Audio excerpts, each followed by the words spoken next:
Hello dear students, today we are going to study class 11th book Hornbill's poem Photograph written by Shelley Tolson. In this poem, poet has explained about her memories with her mother. इस poem में poet अपनी माँ के साथ बीती हुई उनकी यादों को एक्सप्लेन कर रही है। जब भी कोई व्यक्ति किसी फोटोग्राफ को देखता है तो वो उस वक्त की यादों में चला जाता है, उस वक्त की मेमोरीज़ में चला जाता है। तो यहाँ पर पोएटेस अपनी माँ के साथ बीती हुई बातों को याद करती हैं और उन्हें बता रही हैं।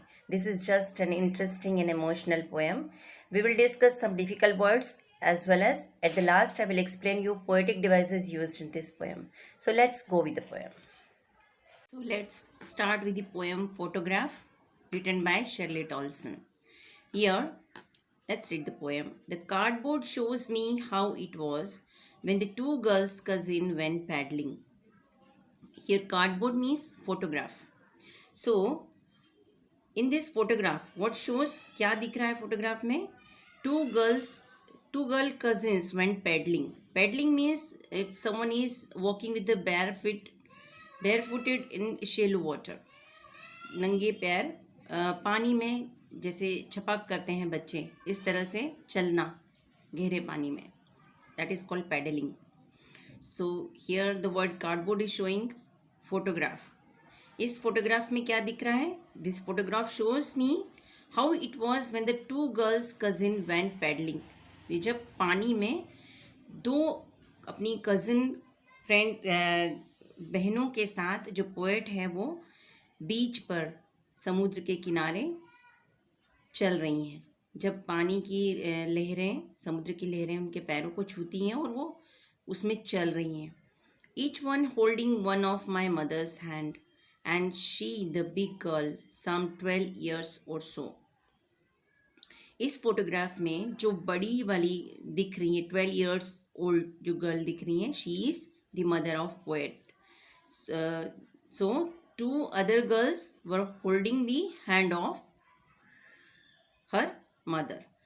जो दूसरी दो लड़कियां हैं उन्होंने उसकी माँ का हाथ को होल्ड किया हुआ है, पकड़ा हुआ है इस तरह से. तो जब समुद्र का पानी उनके पैरों को छूता था तो वो तीनों लड़कियां उस पर चलती थी. So and she the big girl some 12 years और सो. और जो पोएट की माँ है उस समय उनकी उम्र क्या थी? 12 years की थी. उस समय पोएटेस पैदा भी नहीं हुई थी. ठीक है, तो ये उस समय की हैं जब उनकी माँ खुद 12 years की थी. तो all three stood still to smile through their hair at the uncle with the camera. तीनों लड़कियां एक लाइन में खड़ी हो गई. तीनों एक लाइन में क्यों खड़ी हो गई? फोटो खिंचवाने के लिए. And they were smiling through their hair through the camera. That means उसमें वहाँ पर हवा चल रही होगी, समुद्र के किनारे हवा चलती है तो उनके जो बाल हैं वो चेहरे पर आ रहे हैं. तो ऐसा लग रहा था उन्हीं बालों के बीच में से जैसे वो स्माइल कर रही हों. तो इस तरह से all three stood still smile through their hair at the uncle with the camera. और उनके जो अंकल है वो कैमरा लेकर खड़े हुए हैं, उनका फोटो खींच रहे हैं. A sweet face my mother's that was before I born and the sea which appears to have changed less washed their terribly transient feet. मैं जब पैदा भी नहीं हुई थी उस समय, जब मेरी माँ खुद 12 years की थी, उनका चेहरा बड़ा प्यारा था, वे बहुत ही खूबसूरत थी. और अब वो बदल गई हैं, अब उनका चेहरा बदल गया है. लेकिन जो समुद्र है वो आज भी वैसा ही है जैसा उस समय था जब वे मेरी माँ के पैरों को छू रहा था. तो जो ह्यूमन बींग्स हैं, ह्यूमन बींग्स धरती पर आते हैं, कुछ समय के लिए रहते हैं, कुछ उनमें चेंजेस आते हैं और फिर वो मर जाते हैं. लेकिन जो नॉन लिविंग थिंग्स होती हैं जैसे समुद्र, वो आज भी वैसा का वैसा ही है. तो यहाँ पर पोएट ने बहुत ही खूबसूरती से अपनी फीलिंग्स को एक्सप्रेस किया है, अपनी माँ के प्रति उनकी जो सैडनेस है उसको एक्सप्रेस किया है कि आज उनकी मदर उनके साथ नहीं है. तो यहाँ जो ये वर्ड है terribly transient feet, transient means word, transient means lasting only for short time और some impressions lasting for some time, कुछ समय के लिए जो यादें रहती हैं, दैट इज़ कॉल्ड ट्रांजिएंट। तो यहाँ पर ट्रांजिएंट फीट से मतलब ह्यूमन बींग्स को लेकर है कि ह्यूमन बींग्स कुछ समय के लिए धरती पर आते हैं और फिर चले जाते हैं। So here some 20-30 years later she laughed at the snapshot. Snapshot means a photograph. कुछ 20-30 साल बाद वे अपने इस फोटोग्राफ को देखकर हंसती हैं। कौन? पोएट की माँ, mother. See Betty and Dolly, she had said, and look how they dressed us for the beach. The sea holiday was her past, mine is her laughter, both weary with the labored ease of loss. इस picture में, इस snapshot में, इस photograph में जो दो sisters हैं, cousin sisters के बारे में वे बताती हैं। वो दो सिस्टर्स हैं, बेटी एंड डॉली। तो वो बता रही हैं कि किस तरह से जब हम छोटे थे तो हमारे पेरेंट्स हमको तैयार करके बीच पर ले जाते थे घुमाने के लिए। तो यहाँ पर ये अपने पेरेंट्स और अपने दोनों कजिन सिस्टर्स के बारे में बता रही हैं कि किस तरह से वे अपने हॉलीडेज़ को हॉलीडे स्पेंड करने के लिए अपने पेरेंट्स के साथ जाया करते थे। उनकी मदर उस फोटोग्राफ को देखकर हंसती हैं कि वे किस तरह से दिखाई दे रहे हैं, उसमें छोटे छोटे किस तरह से दिखाई दे रहे हैं, और इन्जॉय करती थी उस फोटोग्राफ को देख करके। लेकिन आज दोनों ही डिसअपॉइंटेड हैं। कौन? मदर और पोएट, दोनों ही आज डिसअपॉइंटेड है। Both very with the laboured ease of loss. Very means disappointed. दोनों ही आज डिसअपॉइंटेड हैं, दुखी हैं, सैड हैं। क्यों? With the laboured ease of loss. यहाँ पर एक पोएटिक डिवाइस है, वो मैं आपको बाद में एक्सप्लेन करूँगी। Laboured ease of loss means कोई चीज़ जो हमने बहुत मेहनत करके कमाई हो, बहुत मेहनत करके उसको पाया हो, और बहुत आसानी से, बहुत इजीली उसको हम खो दें, लॉस कर दें। तो यहाँ पर पोएट ने अपनी माँ को खोया है, उनकी बीती यादों को खो दिया है। तो यहाँ पर पोएट कहती हैं कि आज दोनों ही डिसअपॉइंटेड हैं। उनकी माँ डिसअपॉइंटेड है क्योंकि उन्होंने अपने बचपन को खोया, और पोएटेस खुद डिसअपॉइंटेड है क्योंकि उन्होंने अपनी माँ को यहाँ पर खो दिया है। इसका मतलब कोई चीज़ जो हम बहुत मेहनत करके हासिल करें और वो आपसे जब दूर हो जाए, that is called laboured ease of loss. बहुत कठिनाई से प्राप्त की हुई चीज़ को बहुत आसानी से खो देना। और फिर वो बताती हैं कि अब उनकी मदर उनके साथ नहीं है। Now she is been dead nearly as many years as that girl lived, and of these circumstances there is nothing to say at all, it's silence silences. That means कि अब जो पोएट है, उनकी mother मर चुकी हैं। अब वो यहाँ इस सर्कमस्टांसेस में है नहीं। उन्हें मरे हुए ऑलमोस्ट उतने ही साल हो गए हैं जितने साल की वे इस फोटोग्राफ में दिखाई दे रही हैं। मतलब उस फोटोग्राफ में जो पोएट की मदर है वो 12 ईयर्स की थी। इसका मतलब उनकी पोएटस की मदर को मरे हुए 12 ईयर्स हो गए हैं। तो वे कहती हैं कि इस सर्कमस्टांसेस के बारे में वह कुछ नहीं कहना चाहती क्योंकि उनके पास कहने के लिए कुछ नहीं है, केवल उनकी फीलिंग्स हैं। उन्होंने अपनी फीलिंग्स को बहुत अच्छे से एक्सप्रेस किया है कि अब उनके पास कहने के लिए केवल साइलेंस है, और साइलेंस है मतलब अब केवल खामोशी ही खामोशी है। तो बहुत ही टचिंग पोएम थी, और हमने देखा कितनी खूबसूरती से पोएट ने अपनी फीलिंग्स को एक्सप्रेस किया है। अपने मदर के ना होने का जो उनको लॉस है उससे वो कितनी दुखी हैं, उसको इन्होंने एक्सप्लेन किया है। तो इस पोएम में हमने पढ़ा कि इस तरह से पोएट ने अपनी फीलिंग्स को एक्सप्रेस किया। अब हम देखेंगे क्या पोएटिक डिवाइसेस इसमें यूज़ हुई हैं।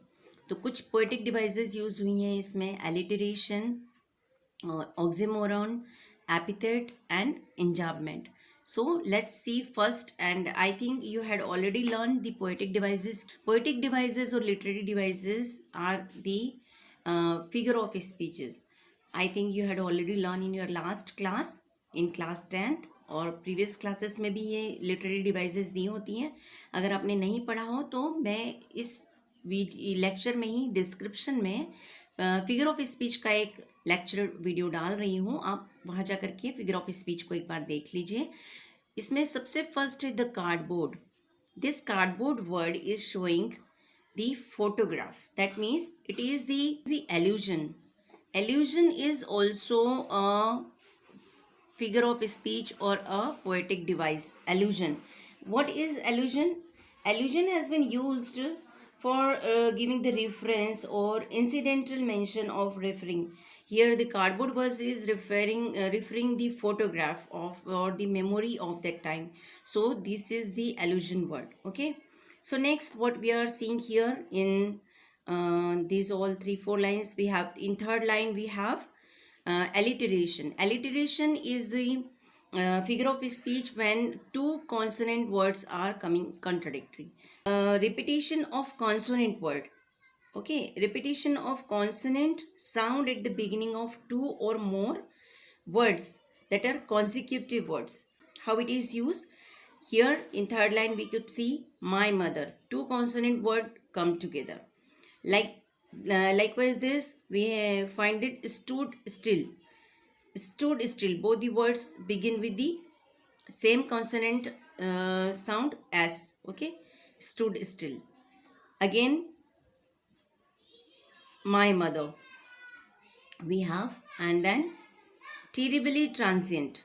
Here also we have alliteration. So what is alliteration, children? Alliterations are the repetition of consonant sound in the beginning of two or more consecutive words. Two same words start with the same consonant sound. This is called alliteration. Next literary device which we find in this poem is labored ease of loss.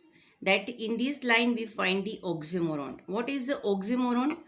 Oxymoron are the oxymoron is the poetic device which is used for two words contradict each other. Here we can find two words which are contradict to each other, that is labored and ease. Labored means what you can do with the great difficulty or with your hard work, that is labored. It is very simple and easy. So both the words are contradict to each other and these are used together. So that is called oxymoron. So second literary device which are used in this poem is oxymoron. And the third is epithet. What is epithet? Epithet is a phrase, expression or a quality of person or a thing. Words which is used like a expression or a quality of person or thing. So here it is used in a phrasal way, and it is the adjective. That means it express. Adjective means you already know that they describing word, and it describe the human beings or the living beings or non-living beings. Feet is showing the word human being, and transient shows the lasting for some time or short times. One more literary device which you will not find anywhere, I am going to explain you, that is enjambment. One more is a literary device, that is enjambment. What is enjambment? Enjambment is a literary device that shows in the lines where we will not find any punctuation mark. जब भी lines continue चले और उसमें बीच में कोई punctuation mark ना हो तो वहाँ पर इंजाममेंट होता है. The cardboard shows me how it was when the two girls cousin went paddling. और यहाँ पर आ रहा है हमारा कॉमा. ठीक है, तो इन टू लाइन्स में कंटिन्यूशन में we will not find any punctuation mark. So here we have enjambment. Okay, each one holding one of my mother's hand, and she the big girl some 12 years so. All three stood still to smile through their hair. Again we will find in this fifth line, all three stood still to smile through their hair at the uncle with the camera. यहाँ तक in two lines में we will not find any punctuation marks. So here also we have enjambment. Okay, now again we will find the enjambment here in last paragraph. See, now she's been dead nearly at many year at that girl light.